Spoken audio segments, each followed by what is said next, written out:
Lu percaya sama hal begituan? Tanya Gali pada keempat temannya. Semuanya menoleh ke arah Mbah Anggus yang tengah mengubur ayam di depan pohon paling besar di area berkemah. Ya percaya aja sih. Lagian namanya di gunung emang ada pantangannya, jawab Azam diangguki oleh Baris, Kaila, dan Tari. Gue buktiin ntar malam kalau sebenarnya setan itu nggak ada. Lu pada berani nggak? Mereka menoleh satu sama lain. Baris yang penasaran pun bertanya, emang mau ngapain? Aman aja pokoknya. Gali terkekeh. Ia ingin melakukan sesuatu yang menguji adrenalin. Apalagi ia dan gengnya mengikuti ekskul seni bergambar. Tidak perlu kegiatan berlebihan di acara camping seperti ini. Paling hanya diminta melukis suasana hutan. Bukan hal yang mengasihkan bagi. Silahkan berkegiatan dengan nyaman, tapi jangan sampai macam-macam. Tentunya jangan melanggar pantangan yang saya sebutkan tadi. Pak, ucap Mbah Anggus pada Pak Robi, guru pembimbing pada acara kegiatan pelantikan ekstrakurikuler hari ini. Tadinya kegiatan akan diadakan di sekolah, tepatnya di SMA Bakti 1. Tetapi OSIS mengatakan terlalu monoton. Mereka ingin para murid bisa berbaur dengan alam dan acara di luar dirasa lebih menyenangkan. Setelah menjelaskan apa-apa saja yang dilarang, Mbah Anggus mengajak Pak Robi serta satu perwakilan murid untuk melakukan ritual, meminta izin pada penghuni Gunung Harupat. Mereka mengubur ayam cemani yang dianggap pengganti tumbal. Tujuannya supaya anak-anak selamat sampai pulang. Mbah Anggus mulai menyulut kemenyan. Ia berjampi-jampi dan berdoa pada pemilik alam semesta agar acara SMA Bakti 1 dilancarkan. Sudah hampir 2 tahun lamanya Harupat ditutup, baru dibuka kembali 1 bulan ini setelah rapat bersama tim Cakar Alam. SMA Bakti 1 menjadi sekolah pembuka yang berani berkegiatan di area hutan ini. Pasalnya, keangkeran hutan sudah bukan rahasia umum lagi. Namun, selama mau mengikuti peraturan, Mbah Anggus menjamin keamanan. Nanti saat waktunya azan maghrib, semuanya harus sholat. Ya Pak, berdoa sama Gusti Allah, minta perlindungan. Kalau bisa tengah malam jangan ada api. Di luar jam itu mah bebas aja Pak, jelas Mbah Anggus. Pak Robi terdiam sejenak, lantas ia berkata, oh gitu Bah, tadinya malah akan ada kegiatan api unggun. Ganti saja sama kegiatan lain, daripada membahayakan isi dengan hal positif lainnya. Mau tak mau Pak Robi menurut saja. Ia kembali bertanya, bagaimana jika ada jurit malam? Mbah Anggus memperbolehkan. Hanya saja peringatkan anak-anak untuk menjaga tingkah laku dan ucapan. Sang kuncen akhirnya berpamitan setelah selesai melakukan ritual. Ia mewanti-wanti jika ada hal-hal yang terjadi, lebih baik segera menyusulnya ke rumah. Kebetulan tempat tinggal beliau berada di area atas tempat kemah tidak terlalu jauh. Semua murid mulai diberi arahan untuk melakukan kegiatan sesuai ekskul masing-masing. Ada yang diberi tugas memasak, mencari air, dan mencari ranting. Gali dan teman-temannya mengumpulkan ranting. Ia juga menyembunyikan beberapa ranting di dalam tenda. Hingga maghrib menjelang, mereka diarahkan untuk berwudu di sungai dengan tertib. Kaila dan Tari masih menunggu giliran. Mereka duduk di batu besar sambil melihat Salma yang terlihat melamun sendirian di pinggir sungai. Padahal Pak Robi sudah mengingatkan untuk tidak melamun, perbanyaklah istighfar. Anak aneh, kesurupan baru tahu rasa, celutuk Tari. Dia di kelas saja suka kesurupan, apalagi di tempat kayak gini coba. Kaila berdasi sinis. Ia kadung sebal melihat Salma, si gadis berkacamata yang memang dicap aneh oleh semua orang. Sementara itu Salma tengah menahan rasa takut untuk tidak berteriak kencang kalau melihat sosok putih melayang-layang di sekitar sungai. Telinganya bergemuruh hebat mendengar tangis dan tawa secara bersamaan. Mungkin di tempat lain ia bisa mengabaikan sosok gaib yang menampakkan diri, seolah-olah tidak bisa melihat mereka. Berbeda dengan di tempat seperti ini, Salma hanya bisa beristighfar sebisa mungkin supaya para makhluk gaib enggan mendekat. Berani sekali kalian datang ke sini. Suara lirih itu berbisik tepat di telinga Salma. Tubuhnya seketika menegang. Ia tak berani menoleh ke kiri, sebab sosok berambut panjang tengah memandang wajahnya dengan jarak begitu dekat. Jantung Salma berdebar kencang, nafasnya tersenggal, tangan Salma terus mengepal, mengeluarkan keringat dingin. Ia melirik ke arah lengannya di mana sosok itu tiba-tiba saja meraba kulit Salma yang putih. "Jangan!" teriaknya spontan berdiri. Semua menoleh ke arah gadis itu. Tatapan orang-orang tentu penuh dengan intimidasi. Salma yang masih terengah melirik ke sana kemari, memperhatikan mereka. Ia langsung berlarian kembali ke tempat kemah. "Nah kan, mulai berdrama tuh bocah. Tarik bergidik ngeri. Mana kita setenda lagi sama dia. Enaknya sih kita kerjain." Sekitar pukul 1 malam, kegiatan selesai. Semua diminta beristirahat karena tidak ada acara api unggun. Sebagian memang kecewa, tetapi memakluminya, sebab sudah jadi peraturan dari sang penjaga hutan. Kayla dan Tari belum juga tidur. Mereka terus saja melirik jam tangan. Dari beberapa jam sebelum pembubaran acara, mereka sudah berjanji bertemu dengan Gali, Baris, serta Azam. Terdengar suara benda yang dilempar di dekat tenda. Tandanya Gali memberitahu bahwa mereka sudah pergi ke area dalam hutan.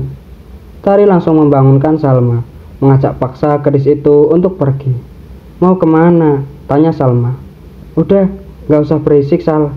Kita mau ngelukis di hutan, biar seru," jawab Tari asal.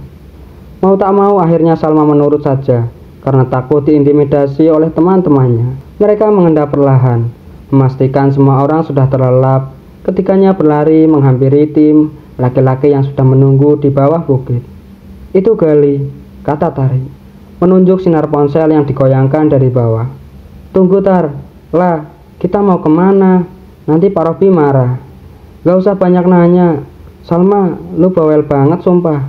Udah ikut aja, jangan ngebacot terus." Sesampainya di bawah bukit, Gali langsung mengarahkan teman-temannya untuk menelusuri hutan. Masing-masing membawa senter. Azam dipindahkan ke belakang menjaga para gadis. Suara binatang malam membuat suasana begitu mencekam. Salma terus saja menunduk. Ia tak berani menatap dahan-dahan yang besar di atas sana, sebab Salma bisa menjamin sosok-sosok itu menampakkan diri dengan rupa yang bagus. "Sampai, kita main di sana." Gali menunjuk sebuah tempat yang ternyata gua. Siang tadi sembari mencari ranting, ternyata ia juga menelusuri hutan demi mendapat tempat aman dan nyaman. Hanya sampai dalam mulut gua, mereka duduk melingkar. Kayu yang sudah terkumpul dirancang menjadi boneka kayu, lalu dipakaikan kaos putih akar sama persis dengan jelangkung. Batok kelapa pun sudah disiapkan Gali. Teman-temannya sampai heran, mengapa bisa ada benda itu di hutan. "Enggak, aku enggak mau ikut. Ini bahaya," ucap Salma. "Kalian bisa undang mereka, apalagi hutan ini angker." "Apaan sih? Lu nggak denger? Kata bangku sudah dilakuin pembersihan." Gali bersikukuh, matanya melotot ke arah Salma. "Ya justru itu, dengan kayak gini kalian ngebangkitin mereka yang sudah tenang. Sama aja bangunin singa tidur." Tari yang kesal langsung menarik tangan Salma. "Kalau lu nggak diem, gue di sini bisa bikin video aneh-aneh, terus disebar ke satu sekolah. Mau?" Sontak Salma menggeleng. Dengan terpaksa ia mengikuti permainan. Semuanya diminta memegangi boneka kayu, merasakan kehadiran arwah-arwah penghuni hutan. "Jelangkung, jelangkung, di sini ada pesta. Datang tak dijemput, pulang tak diantar." Mantra pemanggil diucap bersama-sama, kecuali Salma. Ia tetap bungkam sambil menunduk. Mantra diucapkan sampai 3 kali, tetapi mereka tidak merasakan apa-apa. Gali pun terbahak. "Udah gue bilang, setan itu nggak ada. Kayaknya kurang sesuatu. Gimana kalau pakai ini?" Azam mengeluarkan korek lalu mengambil sisa ranting, ditancapkannya ke tanah lantas dihidupkan. Kita baca lagi. "Jelangkung, jelangkung, di sini ada pesta. Datang tak dijemput, pulang tak diantar." Kali ini angin datang dari arah mulut gua, meniup api di ranting. Mereka langsung melepas genggaman boneka. Semua berdiri, seraya memandangi Salma yang masih memegangi jelangkung begitu erat. "Mana setannya? Gak ada kan? Sekarang kalian kudu percaya kalau angker itu cuma mitos. Kenapa? Supaya manusia gak ngerusak alam. Sekarang kita pulang, ajak Gali." Tapi itu si Salma, kenapa? Tari menunjuk Salma yang masih menunduk, tak bergeming sedikit pun. Tinggalin aja, hayu buru keluar. Kayla langsung mengajak teman-temannya pergi. Semua mulai berhamburan, berlari meninggalkan gua seraya tertawa-tawa. Sekitar 5 langkah terdengar jeritan melingking dari dalam gua. Mereka tak peduli, memilih untuk kabur meski sempat terdiam sekitar 1 menit. Para berandalan itu masih saja tertawa, yakin kalau Salma kerasukan sendirian di dalam gua.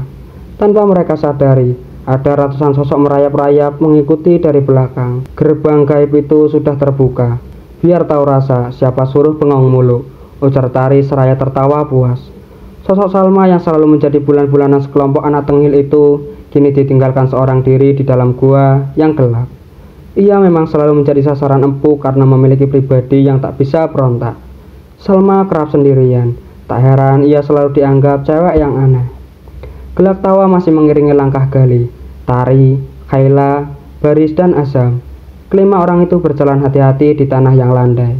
Sinar dari senter malah bergerak tidak beraturan, karena Baris malah menyorotkan cahayanya ke bawah dagu. Siapa saya? Saya sudah mati ratusan tahun.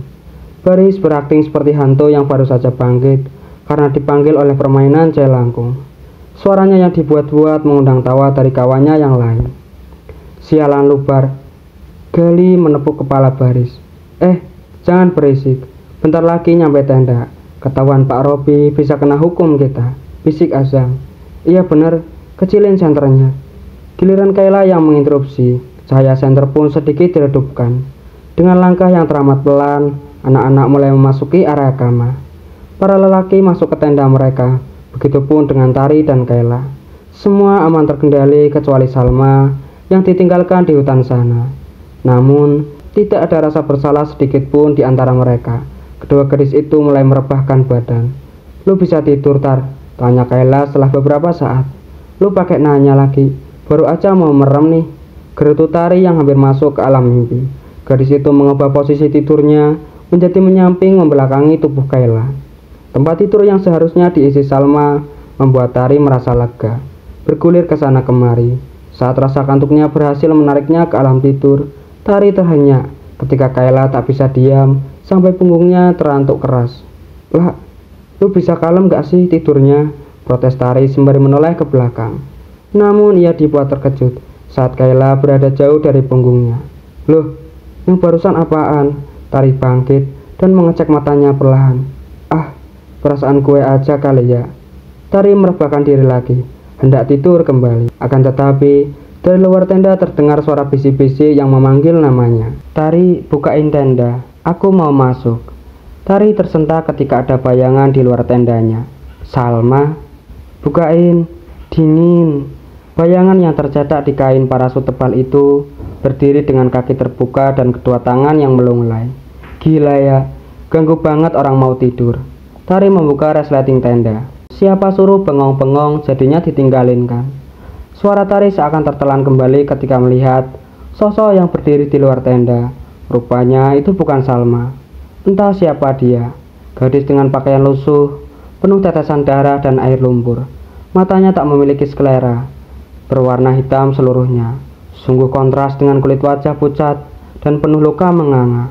Tari sontak menjerit. Ia mundur menimpa tubuh Kayla. Lah, tolong, lah, ada setan.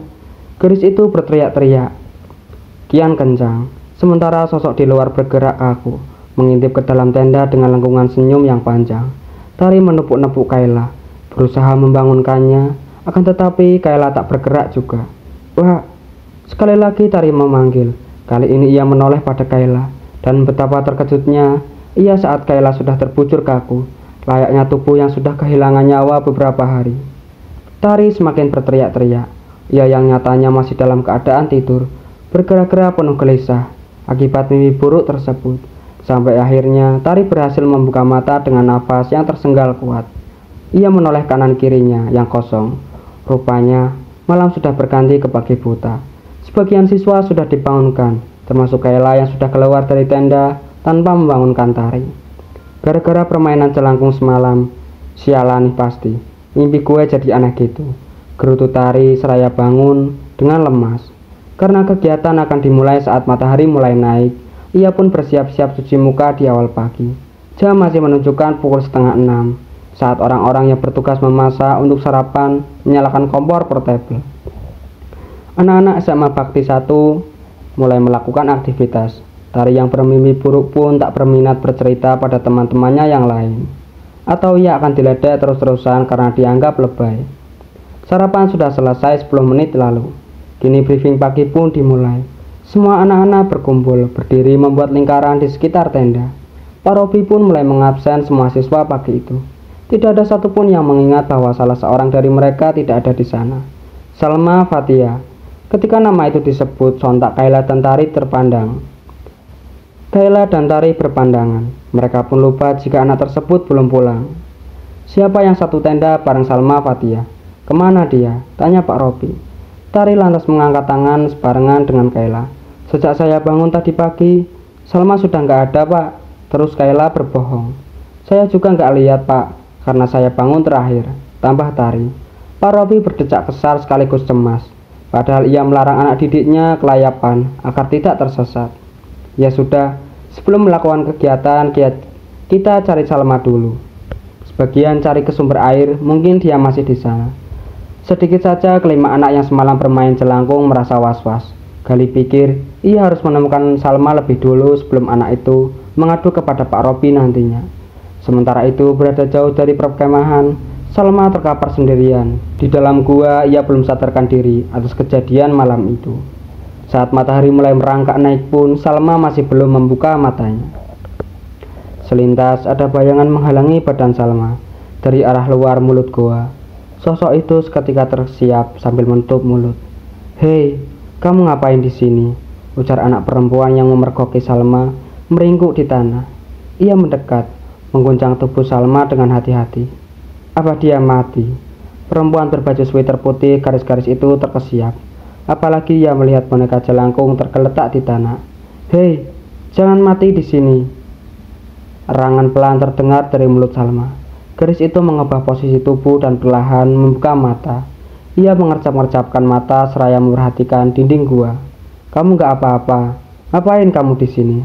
Salma bangkit duduk seraya memegangi kepalanya yang berat. Ia menoleh pada gadis yang terperanjat duduk di sampingnya. "Kamu siapa? Kamu yang siapa?" "Oh, kamu yang kemarin datang bareng rombongan sekolah itu, kan? Bukannya lagi kemah. Kenapa malah tidur di sini?" tanya gadis asing itu beruntun. "Iya, tadi malam harusnya aku nggak kesini." Salma masih memegangi kepala. "Kamu anak dari desa bawah?" tanyanya kemudian. "Iya, aku lagi liburan di rumah nenek." Ia membantu Salma untuk bangun. "Kayaknya kamu butuh minum atau makan. Aku punya simpanan." "Hah?" Salma belum bisa berpikir jernih. Tetapi gadis asing itu malah menuntunnya ke bagian dalam gua. "Ini tempat rahasia aku. Kalau lagi bosan di rumah nenek, aku kesini. Tempat ini sudah jadi tempat pelarian aku sejak lama. Maksudnya kalau lagi libur ke rumah nenek." Salma mengernyit mendengar gadis itu terus mencerocos. "Aku Ainaya, panggil Naya." "Nama kamu siapa?" Ia kembali bersuara, tetapi Salma masih belum mau menyahut. "Nah, duduk sebentar. Aku di sini sengaja nyediain air minum. Nih." Tumbler air berwarna biru diberikan kepada Salma. Karena Salma butuh minum untuk menyegarkan badannya. Ia tak ragu ketika harus menenggaknya saat itu juga. Beberapa detik berlalu, Salma mulai memperhatikan ruangan yang posisinya mencorok ke bagian samping tebing. Jika dari luar gua memang tidak akan terlihat jelas. Andai Gali dan yang lain mengetahui tempat itu, mereka pasti akan menyalahgunakannya. "Kalian habis main jelangkung?" Nada suara Naya jadi seperti sedang menginterupsi. "Teman-teman sekelas aku yang main, aku dipaksa ikut," tutur Salma. "Kalau ketahuan bakal kena masalah." Naya menyimpan boneka kayu yang dipungutnya tadi. "Aku harus segera kemah. Pasti Pak Robi lagi nyari. Duh, pasti bakal kena masalah." Salma bangkit gerasak gerusuk lalu tidak sengaja menjatuhkan sesuatu. Sebuah buku dengan kesan usang, entah terjatuh dari mana. Kini benda itu tergeletak di dekat kaki Salma. Naya yang ikut kaget buru-buru mengambil buku tersebut. Tebal, seperti kulit kayu tersebut. "Aku pergi dulu." Bentar, bawa ini." Naya mengejar Salma sambil menyerahkan buku yang ditemukannya. "Buat apa? Simpan aja di sini. Ini buku-buku aku. Kamu aja yang bawa." Anggap saja berkat. Lagian kamu yang nemuin. Naya nyengir lebar. Aku udah punya satu, tapi warna jilidnya hitam. Gak tahu itu buku yang ninggalin siapa. Yang jelas, siapa yang nemu itu jadi milik dia.